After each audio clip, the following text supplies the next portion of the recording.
Fast track course के बारे में जो मिसकंसेप्शन है उसकी बात करते हैं आज। फास्ट ट्रैक कोर्स का मतलब क्या होता है कि फॉर एग्जांपल आपका सर्टिफिकेट 3 कारपेंटरी कोर्स आप पढ़ रहे हो जो कि 12 महीने का ड्यूरेशन है। आपने उसको 12 महीने की जगह 11 महीने में उसको फिनिश कर लिया। This is justifiable, reasonable and practically possible. अब स्टूडेंट्स क्या बोल रहे हैं कि 12 महीने के कोर्स को 6 महीने में फिनिश कर दो, 7 महीने में फिनिश कर दो, 8 महीने में फिनिश कर दो।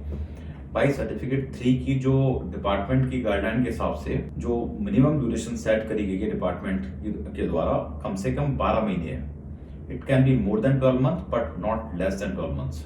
जो भी फास्ट ट्रैक के चक्कर में क्वालिफिकेशन शॉर्ट कर रहे हैं, आज नहीं तो कल they will be questioned and integrity of the qualification may be questioned as well. So do not do something which is not right.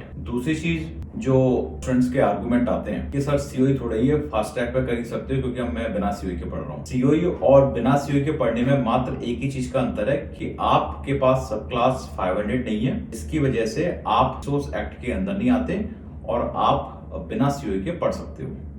इसका मतलब ये नहीं है कि बिना सीओई के पढ़ रहे हो तो आपकी ड्यूरेशन भी क्वालिफिकेशन की छोटी कर दी जाए। मैं फिर से इसको रिपीट करता हूं कि किसी भी सर्टिफिकेट 3 लेवल की क्वालिफिकेशन को आप 6 मंथ्स में प्रैक्टिकली पॉसिबल ही नहीं है कि आप उसको फिनिश कर सकते हो। अगर आप ये कर रहे हो या करवा रहे हो, this will ultimately be questioned either by the department of home affairs और TRA, also the regulator of the college which is Australian Skills Quality Authority. जब आप सब क्लास 500 पे होते हो तो आपकी वो सीओई बनती है।